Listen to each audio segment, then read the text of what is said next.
How much money can you make as an HVAC technician? As an HVAC technician in New York City, okay? In New York City, and this video is 2020.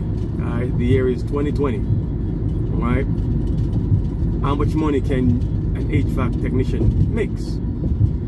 Well, I'm going to be straightforward, and I'm going to shoot all the way to the top, right? And I'm going to say that the number is 6 figures. You can make over $100,000 per year. I repeat, if you are a journeyman within the union, all right, or if you are a seasoned mechanic and you're working for a good shop, a reputable shop, then you have a potential. You could potentially earn anywhere from top pay, anywhere from 100K to say 145K, somewhere in the neighborhood, right? Now, if you are, say, a supervisor, you know, for certain you can hit 140, 150, even 160K. But we're talking about a technician, right? So yeah, as a technician, this is what you have to look forward to. This is what you can look forward to if you're thinking about embarking up on a HVAC career journey. Yes, you can make upwards of $100,000 per year. Now that's something, folks. That's something. Typically, if you are to make those kind of money, you'd have to spend, you know, quite some time in an Ivy League college and doing some studies. But yeah, as a blue collar HVAC mechanic, and you wouldn't have to go to any prestigious college to be able to do this. You can simply start by leaving high school, getting a job as an HVAC apprentice or helper. You start off by like that. Now let's just say now you're starting off in a non-union shop, right? So it's non-union. It's a mom and pop shop, but it's a good shop, you know. It's a decent shop, and it's non-union. So you're going to start off as a helper, right? We'll call you a helper. That's the term used. You're starting off as a helper because you don't know nothing, right? If you start off as a helper, or as a helper, then you can look to make anywhere from 40 to say about, I don't know, from 30 to about 40K, right? Because that's not union, right? So anywhere from 30 to about 40K per year if you're going to start off in a mom and pop shop, right? So this is not a union shop, right? It's a non-union shop, right? As a helper that doesn't know nothing, you know jack. You don't know jack. You're green, right? Yeah, you can do anywhere from, and if you are willing, right? If you're willing and you have, you know, good traits or good workman traits, meaning that you're tardy and you show up for work every day, you're reliable and you're willing to learn. So then, yeah, you have a potential of making, you know, anywhere from 30, let's say 30,000 to 40,000, yeah, 30 to 40,000 per year. All right.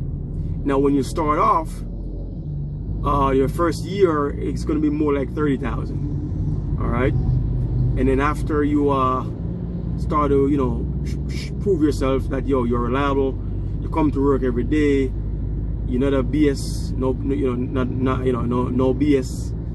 BS guy, you know, you're willing to learn, you're interested in expanding and building your career in HVAC.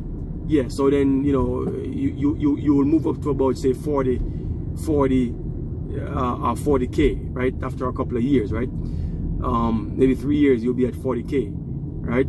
Now if you start off as a helper, right, in the union, and in the union we don't call it helper, in the union we call it apprentice, an apprentice. So you'll be an apprentice. So as an apprentice in the union, so now you're not dealing with any small time mama and papa shop, right? You are moms and pop, right? When I said moms and pop, means a small shop. That's what terms are used for that, you know, moms and pops, meaning that it's a small shop. It's like mostly you know, a father and a son, and maybe 2 other mechanics. You know, it's a very small company, right? They have 1, maybe 2 trucks, 3 trucks, you know, possibly 4 trucks or 4 vans. You know, that is a small, we call it a small mom and pop shop, right?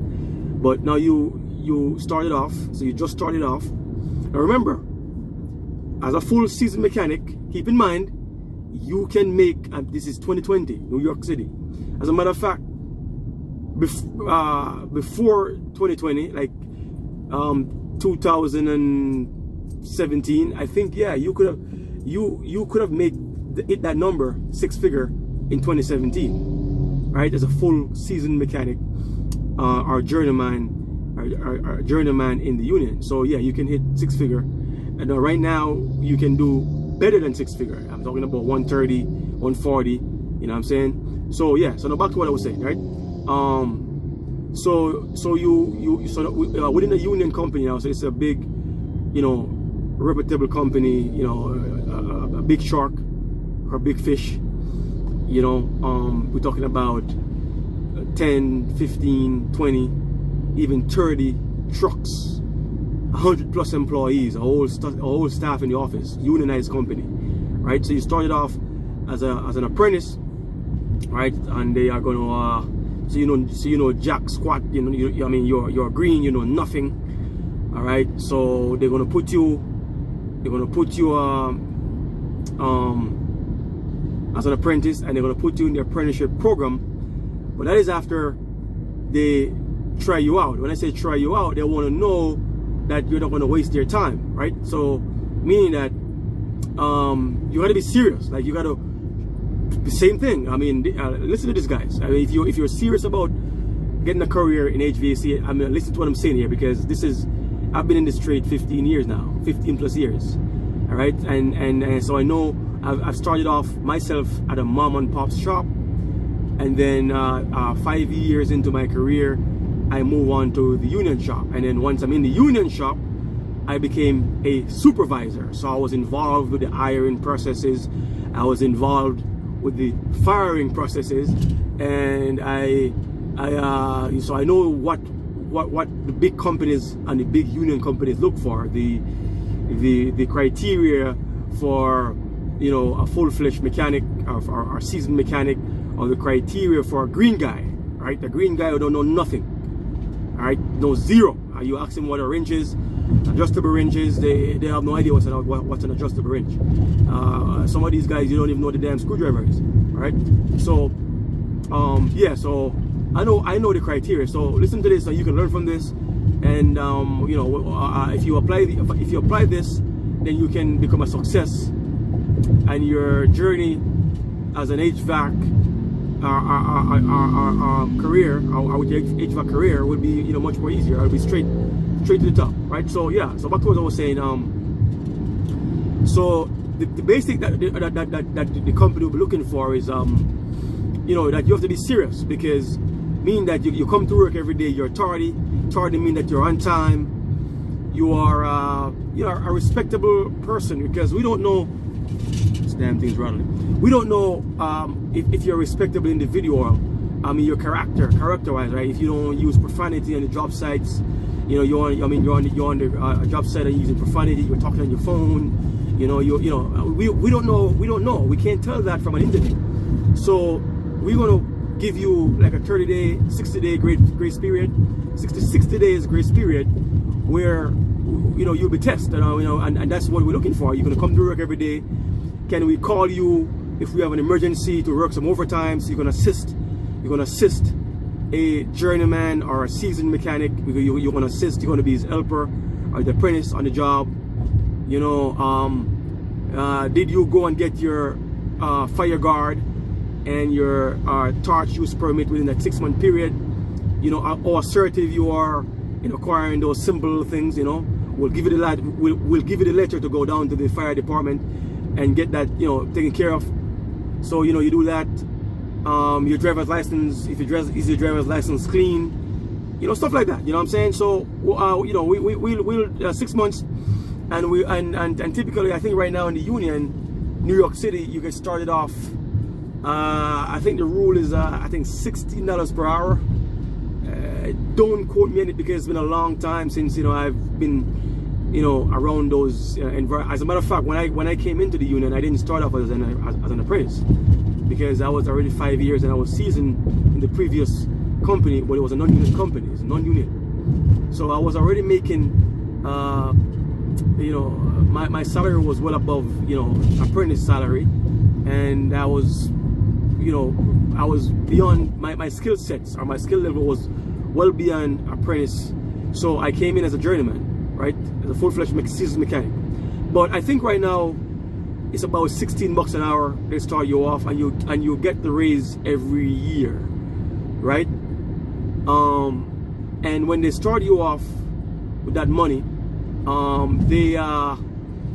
if you pass the screening, which is the 6 months grace period, after 6 months you get put into the union, and once you're in the union, you know, will start your apprenticeship program, which they'll send you to school, and the company send you to school. I think, what is it, 1 day per week, or I think 2 days per week out of the week, and you get paid. You get paid to go to this training, right? So it's a union school, and they teach you, you know, HVAC stuff, and you know, it's just like any other school. You have to get grades, and if your grades aren't good, they'll kick you out. And if you get kicked out, ha, you're fired, buddy. Okay? So yeah, it's serious stuff. But you go through union school for 3 years. What it is, 3 years, and after 3 years, the 4th year, if you have learned the theory and some practical in school, union school, while you're working, you're building your career, you're getting your raises, and the 4th year, if you're progressing like you should, you will become a journeyman. You have been graduated successfully from union school, and you will be getting journeyman pay. Now, currently, journeyman pay, New York City in the union is that I can say it's around $42. It's $42 and some change, right? So that's good money, guys. I mean, if you can make, if you didn't go to any tertiary level, or all you have is a high school diploma, and you started off with a high school straight into a unionized company, and you started as an apprentice, and 3 years later out of high school, so now you were like what, 23 years old, and you're making $42 an hour, right? That's good. Listen, that's 40. You probably still live with your parents, and you're making $42 an hour. That's more than a lot of people could say. That's what, like, probably the teachers will be making, right? The teachers will spend years and years in college, and they got, like, you know, college tuition to pay back, right? And you have nothing to pay back. You go to school for free, and you get paid to go to school, right? So this is an awesome, I don't know, I'm excited talking about this. But yeah, again, this is real world HVAC, D2DNY. Look, I'm actually driving to an emergency service call right now, one of my clients, you know what I mean? So I know it's late, so I figured I'd just do this video, you know what I mean? I wanted to do this video for a while, but I just didn't know how to do it, because, you my channel is, if you see it, it's real world, it's raw, it's uncut, it's in the gutters, you know what I'm saying? I don't do any editing, you know, I just want to help you guys out, you know. If you are a do-it-yourselfer, if you're a beginner, even if you're a technician, you know, you can come to my channel. It's a place where you could see stuff real time, hands-on, and you can just, you know, take what you can get, or take what you want, and you can go with that. But yeah, I wanted to do this video for a while. But yeah, so like I was saying, man, so you know, so 4 years later, you can be at $42 an hour, like right now, and it goes up, right? So it's 42 and change right now. I know it's 42, probably 42.70 or something like that. But yeah, and then think about this, guys, right? So if you do the math, 42 times, you know, your 40 hour week, right? Obviously, you're pretty much in line with a teacher, right? Somewhere in that neighborhood. And there's a lot of other professions that has to go to college. And these are college level professions, and you're in line with them, right? But here's the kicker, right? You have the ability to work overtime, right? Overtime. Oh my! Don't let me start on overtime. Like back when I was a lead technician, you know, listen, I would be making in the peak of the season, you know, I would be making sometimes my hours, I do 70 hours per week, right? Sometimes an average, I'm gonna say I would be doing 65 hours per week for the entire year, right? And my worst year, I'm gonna say I'll average 60 hours per week. So that's 10 hours overtime, and some of that is time and a half. Sometimes it's double time.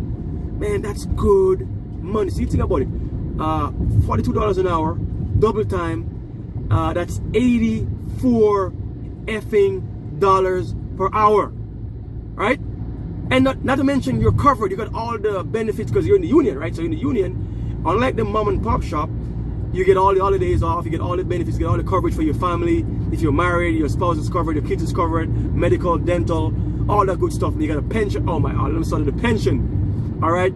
So listen, guys, if you listen, man, this is a great, great career journey to embark upon. I mean, the teachers are great, doctors are great, lawyers are great, but this right here, you could out of high school, if you're serious, right?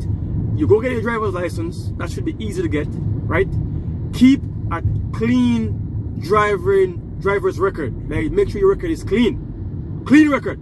Like, I don't want any, you can't have any speeding tickets, you can't have no violations. Your clean record, right?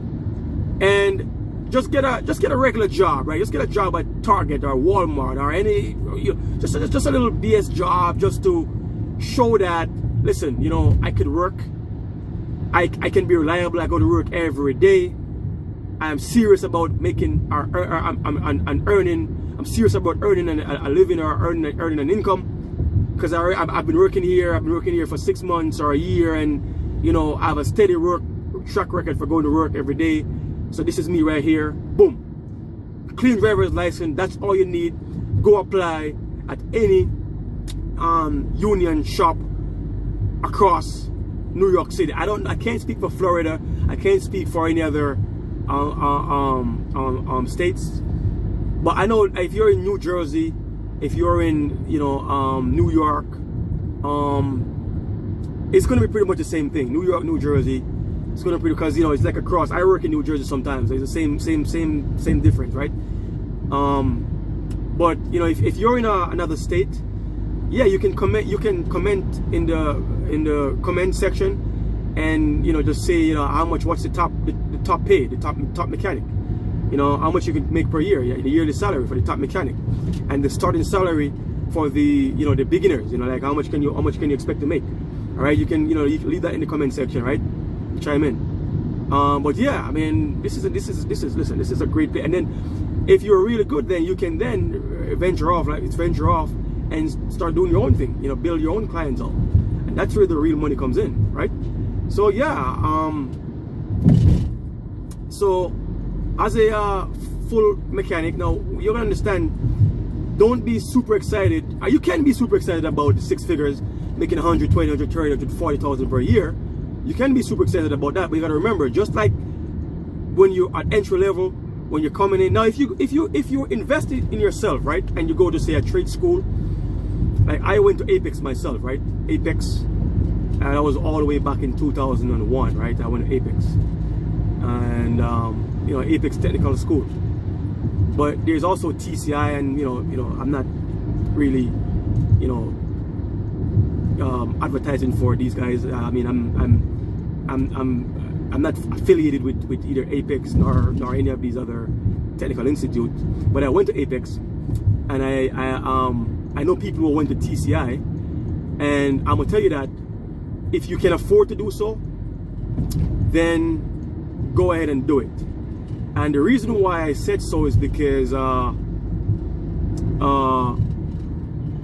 when you apply, whether it's a mom and pop shop or it's a big union company, it's really like, hey, saying that, hey man, look, I'm serious, I'm ready to go, hire me. I got my diploma, not diploma. I got my certificate. I'm certified. I went to this technical school. Here's my credential. I'm ready to go. I want to be an apprentice. Let's go. You will be ahead of the other green guy who doesn't know what an adjustable wrench is, who doesn't know what a set of gauge manifolds is, who doesn't know what high pressure, low pressure, a compressor, condenser, evaporator. You know what I'm saying? You'll be ahead of the, you already ahead of the, so you're already ahead of the game. So if you are able to afford it, do that. However, it's not necessarily required. But if you go to a technical school or a technical college, you have a clean driver's license, you have your fire watch, your burner's permit, you have your tools, your basic hand tools to start. Man, listen, man, you'll be the highest paid helper at a mom and pop shop, or the highest paid apprentice in a unionized shop. Okay, so if you can do that, do that. If you don't have the money to go to a technical school or college, you know, or trade school, then just get your driver's license. That should be easy. That's not hard to do. Get your driver's license, all right? A clean driver's license, and just get a regular job to show that, hey, you're serious about working or serious about earning an income. It doesn't matter where. Target, straight to the high school, you know, just Target, Walmart, wherever. Get a simple job. Stay at it for at least, stay employed for at least. As a matter of fact, it would be great if you're employed while you're applying for this job, because you can say, look, I want to move up. I want to get a career. I want to get a career in HVAC. I'm doing this job right now. It doesn't pay that much. And you know, I just want to do this because I want to earn more. And listen, that's gold right there. You have a clean driver's license and you're in, right? Again, apply at any unionized shop or you know, just local non-union mom and pop shop, right? And there you go, right? So that's the requirement. And then now remember, you have to have the mental capacities to know that you have to come to work on time. You got to conduct yourself in the right way when you're on the job site, right? Because you'll be watched. You can't be on the job site using profanity, you know, F this, F that, you know what I mean, with your pants sagging. Oh no, your pants sagging. Oh no, you're out, dude. You know what I'm saying? When you come for your interview, you got to be presentable. Your shirt got to be tucked in. You got to, you know, you got to be presentable. You know, you can't. You got to, because you'll be watched, and you'll get, if you're young, you'll be watched. You know, your pants is sagging, you're gone. Okay, you know, your boots are laced up, you're gone. All right, and you're using profanity. You're always on the phone. You're in the customer space. You're in the client space. You're supposed to be doing their, the client is paying you, and you're on your phone. You're on your Instagram. You're checking social media. Dude, you're gone. I mean, you can't. You know what I'm saying? So those are the things that you know supervisors will be looking for. I'll be watching for when you're an apprentice. The guy who you're working with, he'll be checking you for that. He'll be watching you. You're always on your phone. You'll be talking to your girlfriend. You know, are you asking questions? Are you interested in learning? You know, he'll be checking out. He's giving you a scorecard. He's preparing a scorecard for you, because he know if it's a union company, a big unionized company, he now has to report back to his field foreman. Because I remember when I was a lead technician and I was placed with a a apprentice, I would have to report back to the field foreman what do I think about this apprentice, right? Is he good to go? Should we invest in him, put him in the union school, and what are my take, right? And these are the scorecards, right? These are the points. Is he on his phone all the time? Is he paying attention? Is he asking question? Did he get to the job site on time? Then is he reliable? Stuff like that. So yeah. And then when you move up right now, if you're a mechanic now, we talk about it. I could get started. I could do a whole hour and a half and a full mechanic who's earning scale wages, right? I was getting top pay. I was even getting top pay, right? So even though the union scale currently is at $42 an hour, $42 an hour, there is such a thing. If you're that good, or if you're a supervisor, you're going to be getting paid above scale, right? So scale is just a benchmark, right? You'll be getting paid above that, right? So you can get paid like right now 45, 48. If you're a supervisor or a field foreman, you get in a union shop or union company, you get like $50 an hour, even more than that, right? Don't say that I say so, right? But yeah, for real, you can get like literally a field foreman in a union shop right now, a unionized shop right now. They're getting paid upwards. They better be getting paid upwards of 45 or 48, right? $50 an hour, right? That's serious though, man, right? And imagine you're doing that, and you didn't go to college. You leave for the high school, and you just get a little BS job, like flipping burgers or like packing the shelves. You know what I'm saying? And here you are now making $50 an hour, like we're talking about 7-8 years later. Like, that's awesome, dude, right? I mean, you can't beat that. Like, you surpass teachers. Teachers ain't making $50 an hour. I don't care what anybody tell me. Perhaps if you're a principal or a dean, I don't even know if the dean make that much. Like, comment, leave in the comment, how much a dean makes or the principal. They ain't making $50 an hour. I feel like I'm making more than those people right now. Like, I'm not gonna put exactly what I'm making, what my income is, but it's up there. I'm doing, I'm in the six, guys. I'm in the six. I'm in the six-figure club, right? I've been there for quite some time now, okay? So yeah, if you like this video, give it a thumbs up, you know what I'm saying? I usually don't do this kind of video. My channel is about, real world HVAC. Well, I guess this is real world because I'm driving to